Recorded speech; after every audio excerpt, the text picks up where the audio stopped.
Welcome to a 5-part film series produced by the Manitoba Indigenous Tuberculosis History Project, an Indigenous-led and community-engaged Indigenous health history research project. This is Video 1.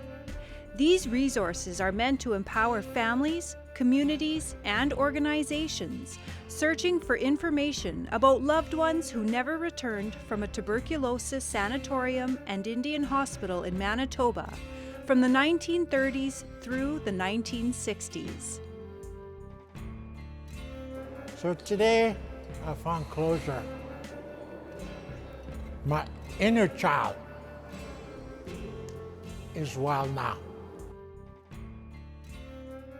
The videos unpack topics related to where patients were sent to receive medical treatment for TB, the care they received, the government policies that shape that care, and how experiences of TB treatment have impacted Indigenous patients, families, and communities. Other researchers, including those looking to find out what happened to loved ones sent to Indian residential schools, may benefit too. This includes First Nations, Inuit, and Métis patients from across the province, but also from other parts of Canada, including Saskatchewan, Northwestern Ontario, Nunavut, and the Northwest Territories. Families and communities can do this research. The purpose of the 5-part film series is to build strength, capacity, and capability. The Burials or Missing Patients Research Guide is an important link in this process. Video 1 is tied to the first part of the guide. It gives a general overview of how to gather useful details and shares practical research tips, like doing database searches using keywords and techniques for linking information between Indian residential schools and hospitals. Videos 2 and 3 focus on hospital-specific research in association with 6 of 9 different TB treatment hospitals and sanatoria in Manitoba, including Dinnever, Clearwater Lake, Brandon, Ninette, St. Boniface, and Norway House Indian Hospital. They correspond to Part 2 of the Missing Patients Research Guide. In videos 4 and 5, family members of loved ones who never returned recollect stories and describe how these narratives continue to evolve. Looking for answers to the question of where a missing loved one is buried can feel daunting. Very simply, begin with what you know. So, take the most recent information you have, then use that to work back to find what came before. What is the name of the person you are looking for? Who were their family? When were they born? You do not need to be exact. If you don't know, give a rough estimate of the year. As you go, make notes. This checklist will help you along. You can find a copy at the end of the guide in Appendix A. To frame your research, ask questions like, what community did they come from? When did they leave the community, and why? Sometimes people left for work or to go to a residential school, and from there were sent to a sanatorium. It's okay if you don't know all the answers to the questions. Think of your checklist as a main thread in your research process.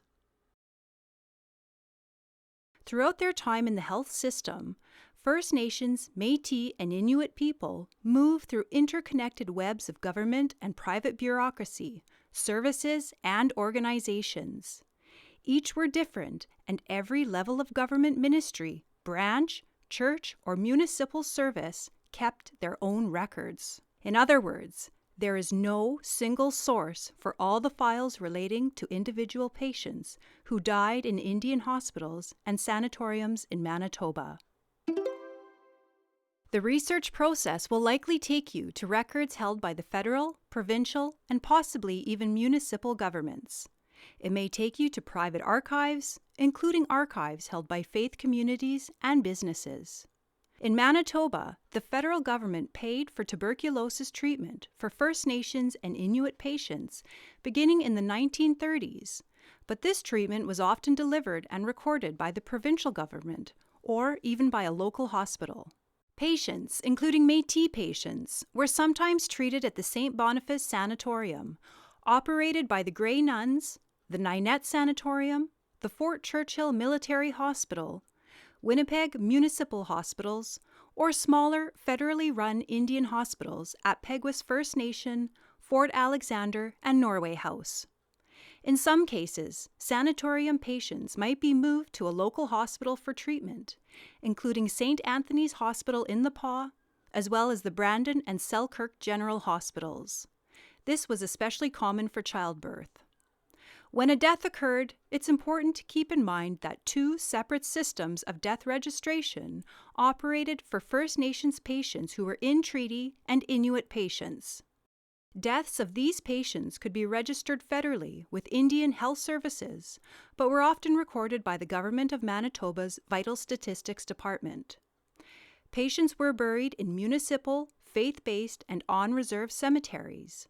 Their deaths and burials could be recorded in provincial burial permits, funeral home records, and faith-based sacramental registers. And that's when, if you look at these burial records, all of a sudden you can see like consumption is listed here, and there's some registers where it's just like tuberculosis, and it's just such a huge, like you can see that there was maybe a breakout, or it was just so endemic that tuberculosis or consumption or whatever other name they had for it was so prominent.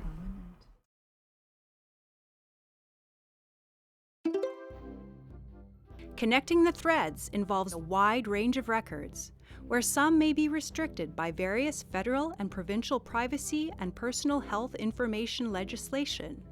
You may need to work with the archives to see if you can gain access. Depending on where the family or community member lived, there are several first-stop sources for you to explore.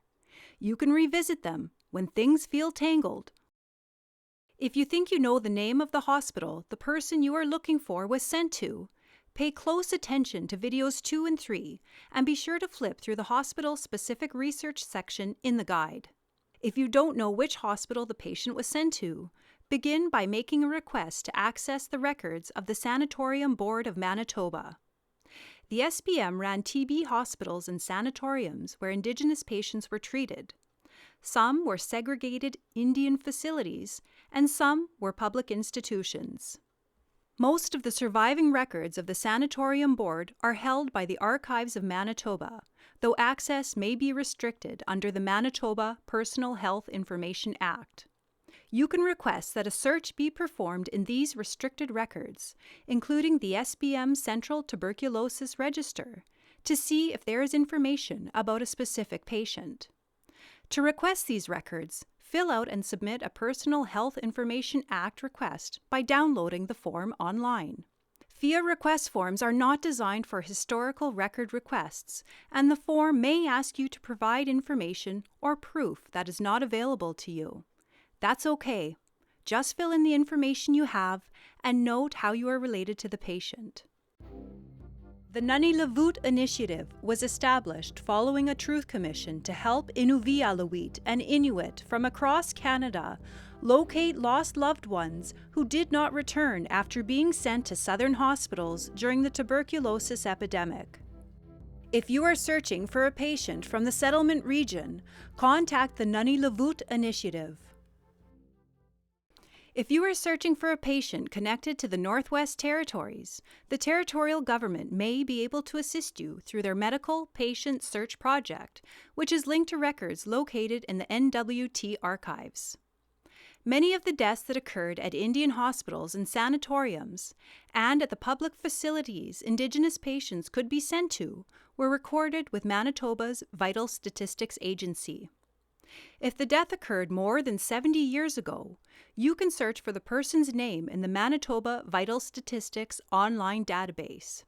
It is updated every 3 months, so deaths that occurred between October and December of a year may not be added until sometime after January. Using their database may be easier if you know a few tricks.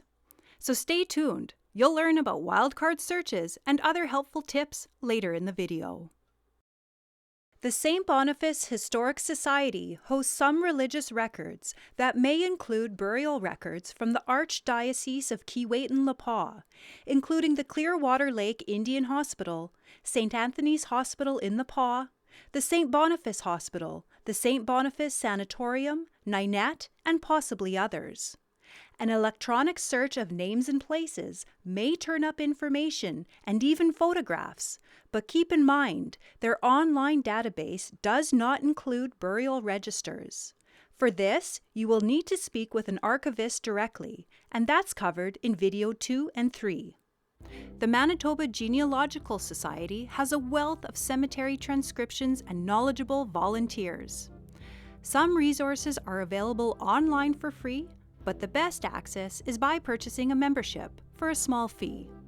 Members and non-members can search the online Manitoba Names Index. You may need to try a combination of spellings in your searches. Many of the missing TB patients were not memorialized in a published obituary or with a headstone, so this opportunity may not be as helpful as some of the transcriptions the MGS holds in their collections. These transcriptions are only accessible on-site at regional MGS locations or through the members-only section of the Mani database. Helpful records are available through Library and Archives Canada. Broadly, LAC's collections include school files that may be useful if the person you are looking for was a student at an Indian residential school or a school located in a TB hospital. LAC holds records of tuberculosis surveys and some hospital admissions. For young people who entered a sanatorium, family allowance records may enhance your search. Findagrave.com can be useful for your research, depending on the cemetery. The information for cemeteries around the Pas is particularly helpful. Other cemeteries may contain the names of only some people buried there or those who had headstones. If you think you know where the person might have been buried, it's worth a search. Because of its connections with healthcare and biological science, the University of Manitoba Archives and Special Collections may have relevant records. Consult with an archivist to see what is available and relatable to your search. For adult patients, voters' lists can play an important role as they contain the names of people who are eligible to vote in any given election. This includes adult patients in hospitals. For each event, they are listed by hospital on the voters' lists, which are viewable through ancestry.ca. Finding a name at a certain place can help to narrow down where a patient might have been buried. All three of the Manitoba Indian TB hospitals, the Ninette Sanatorium and the St. Boniface Sanatorium, had schools. At Brandon Indian Sanatorium, Dinaver Indian Hospital, and Clearwater Lake Indian Hospital, the schools were federally funded. Subject to regular reporting, their pupil lists can confirm that an individual was a patient at a specific hospital. And pupils were not always limited to young people. There were adult patient students too.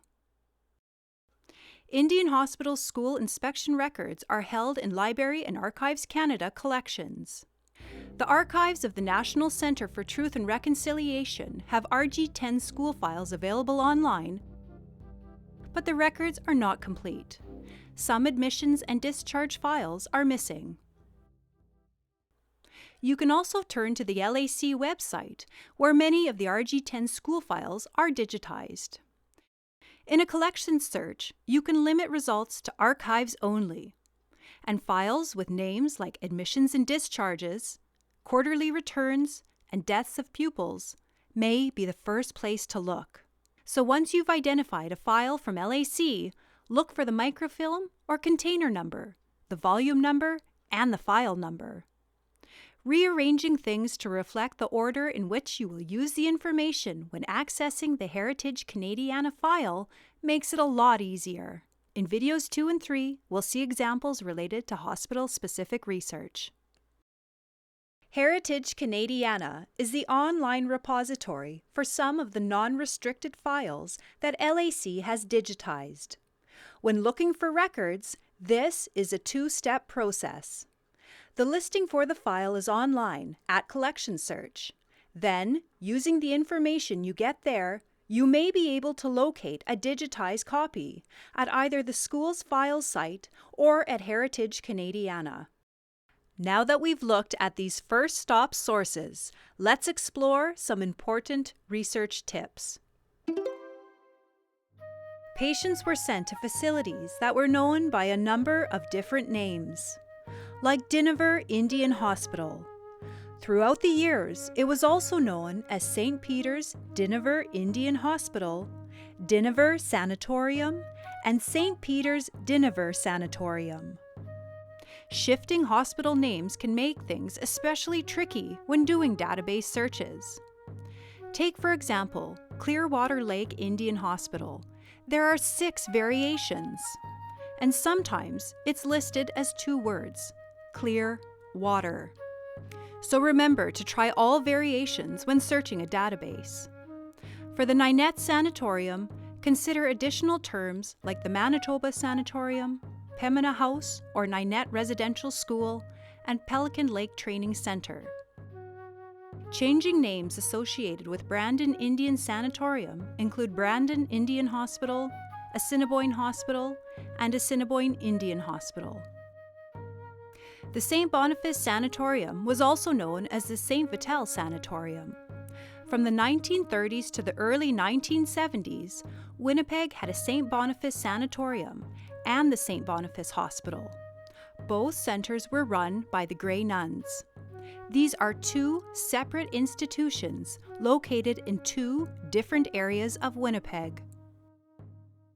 And for Fisher River Indian Hospital, changing names include Hodgson Indian Hospital and Percy Moore Hospital.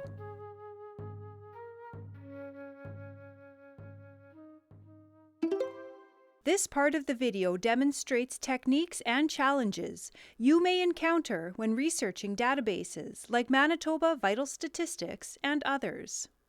Many will be very literal. To save time, wildcard characters can let you search for several different spellings. Wildcard characters are symbols that go beyond exact matches. They allow you to search for different combinations of letters in a word. Databases will typically let you use different wildcard characters to perform a search. The asterisk is a universal symbol and a good one to start with. It's the same key as the number 8. For example, the Manitoba Vital Statistics database lets you use wildcard characters in a search. Say you are looking for someone named Smith, but you are not sure how the name will be spelled. You know that it might be spelled Smith or Smythe, with or without an E. Typing SM asterisk tells the database to show you every name that begins with SM.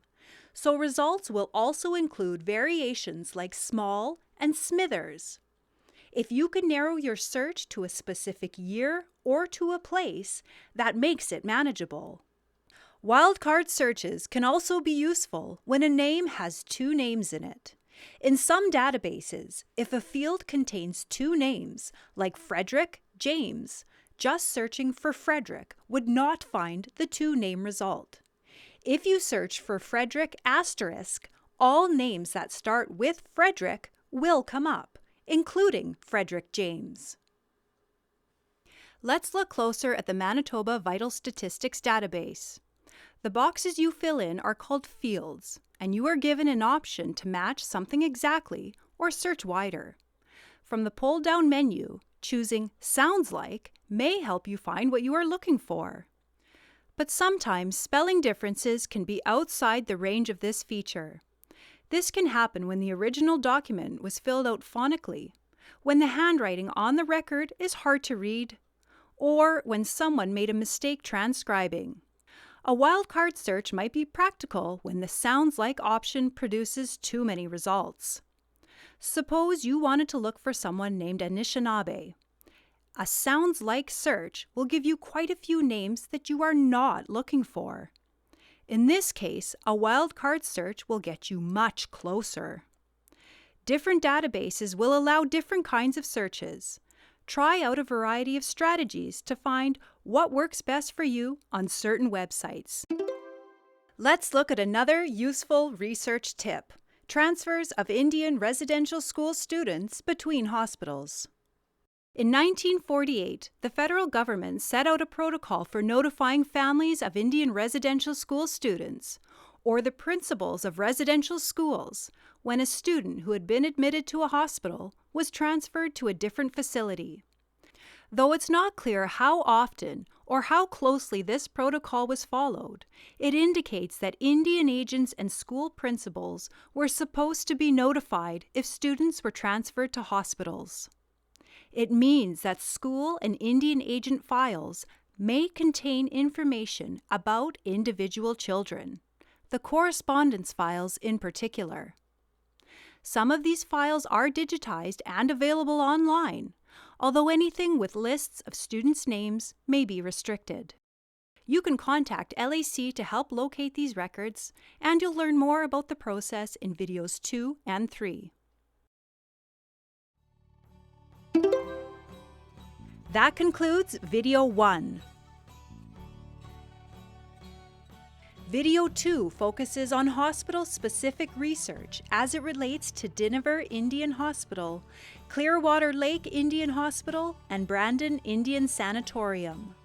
Video 3 focuses on hospital-specific research as it relates to Ninette Sanatorium, St. Boniface Sanatorium, and Norway House Indian Hospital.